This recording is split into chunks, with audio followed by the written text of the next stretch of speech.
Go on then, Caps.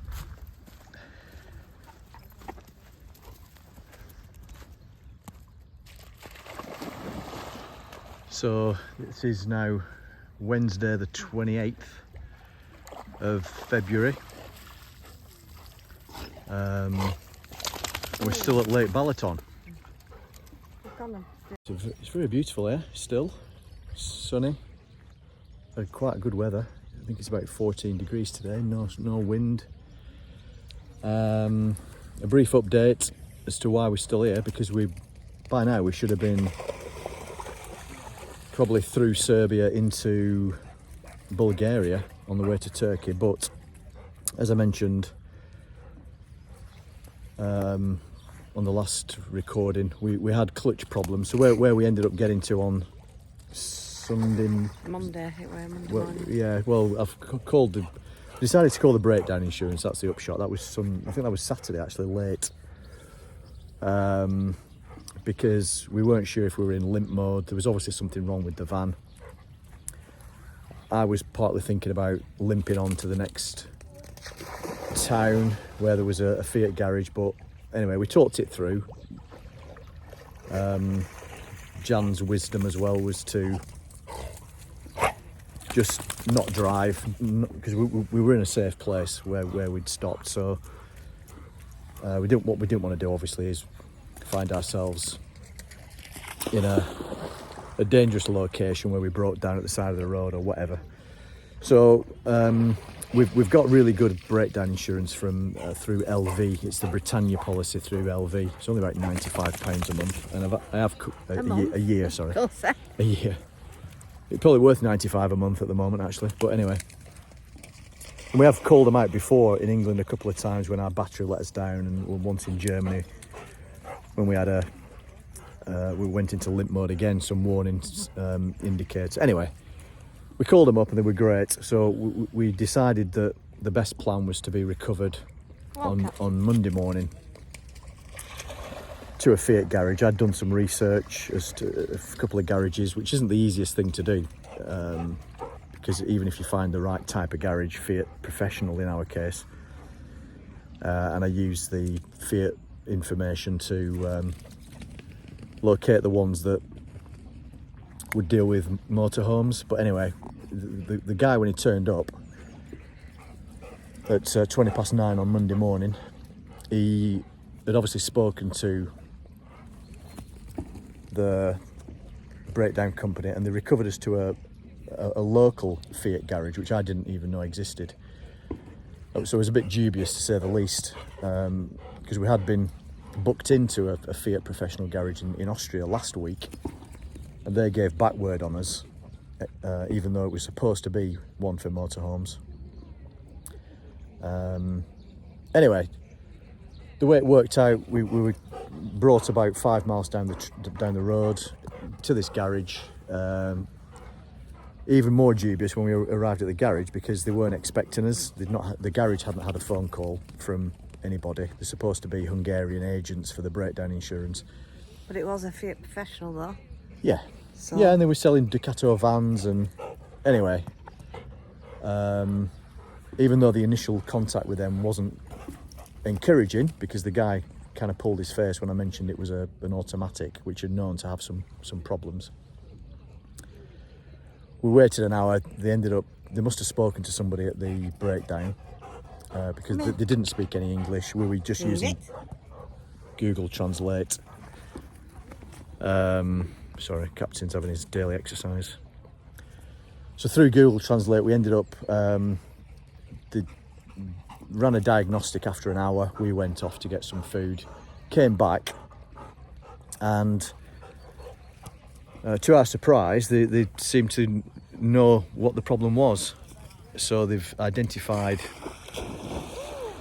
the issue as being the clutch slave cylinder, and he's also described dismantling the gearbox. Don't know what he means by that. We couldn't really communicate, and I was just happy to have a diagnostic and a problem that sounds. Been going funny for a while, and we didn't, and no one seemed to find out. Know what we're up with, did they?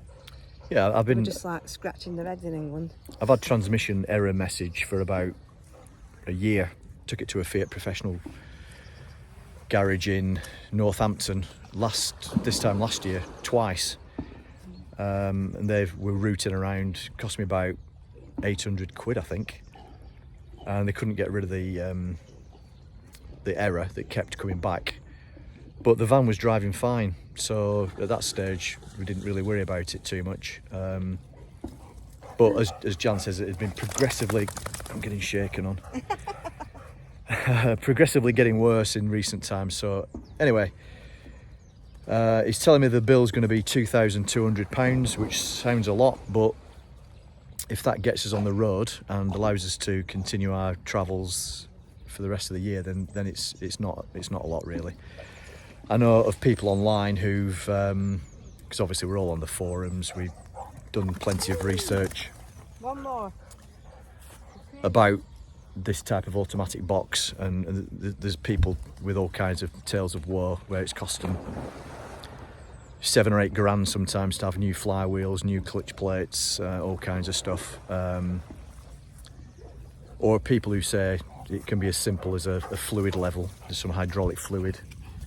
But anyway, you can become a plastic expert, can't you, reading up on Google, and at the end of the day, we've got to rely on the experts telling us what they believe to be the problem. So that was the good news. The bad news was, he then told me that the part that we need, the slave cylinder, has got to come from Italy. And it's not in stock in the warehouse in Italy, so it's 10 days before the part is delivered, and then a day's worth of work. So we're into at least 10 days. This is day 3 of those 10 days. Yeah, he loves his swim, loves the water. It must be pretty cold, that water, but Come on, cat. it's his favourite thing. Let's just wait for him to come out. Then he can shake all over me again like he always does. Take it. Leave it. There we are. Further help from the breakdown company, because you get a few, if you've got the full European cover, you get a couple of options in a situation like this. One is a hire car to help you on your way. Obviously not much good for us since we live in the van. Accommodation up to £500, or I think the third one's ultimately repatriation back to the UK, which hopefully we won't need at any stage. That still applies if they can't get it fixed, by the way. So anyway, we opted for the accommodation, booked. We're allowed to book ourselves through booking.com. So we've got an apartment, 50 quid a night. We'll do some filming there afterwards just to show you that, because it's actually quite nice. And it's got a washing machine. It's got a washing machine, which is always popular and an with... oven, and a dishwasher. Always popular with motorhomes. Every cloud. We've not used a dishwasher. But anyway, the upshot is we've after a few stressful days, and obviously a few more stressful days before that with the van running poorly at times, we've decided to make the most of where we're at, haven't we? Yeah. We took a meal yesterday, didn't we? We went out for some lunch, because we've had very few meals out in the last couple of months. It's been really working to our budget. Neck dog. Come on. So yeah, the upshot of it all, we're at this place called Sheerfock, which is turns out is one of the biggest, or the biggest resort on this island, on this lake, which is huge. I think it's about 100 miles long. But what they have is, as you can see behind me, all these apartment blocks. There's absolutely miles. It's 13 miles long. This stretch. They call this area a beach, but it's just grass really. And then they've got obviously lots of swimming going on. There's big steps that go into the water in the summertime.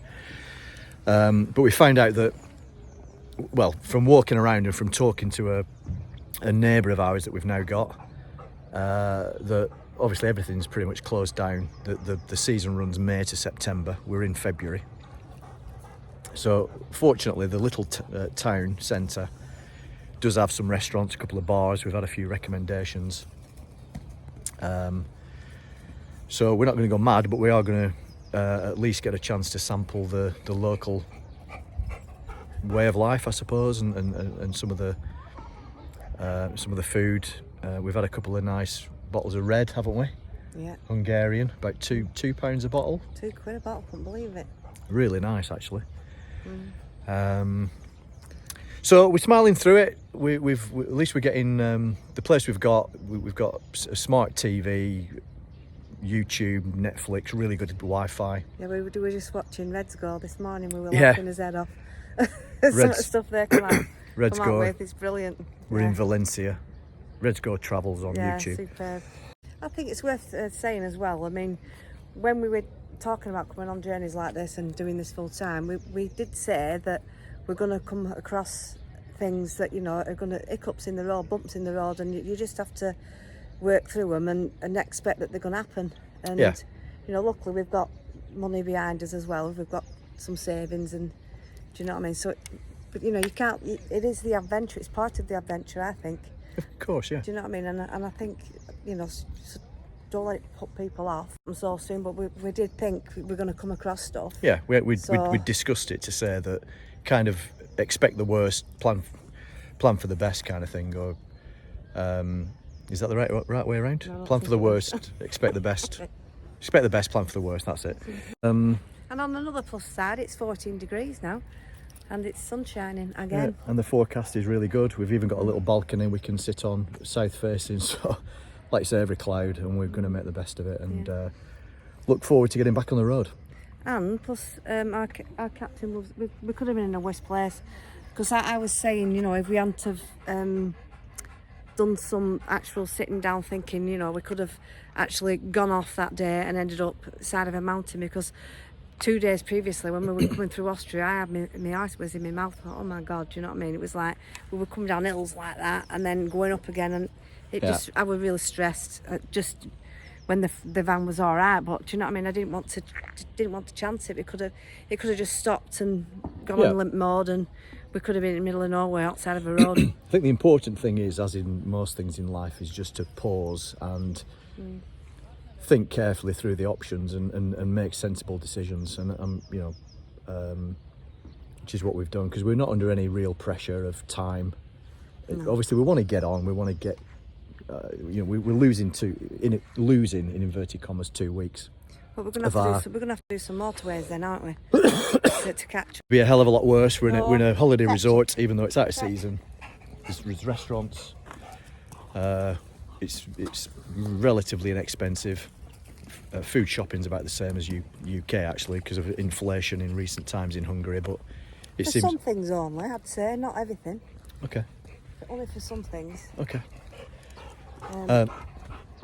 But we're well within our budget for food. Anyway, do you know what I mean? So what we budgeted when we set off, we're well within that. And we're certainly not spending any money on diesel for 2 weeks.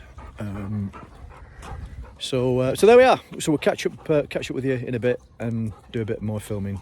And hopefully we'll get some videos online now, because we've got time to do to try out the editing. We've done a lot of videos but not edited them yet, have we?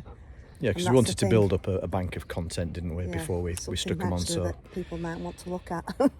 Hopefully. Okay. All right. Catch you in a bit.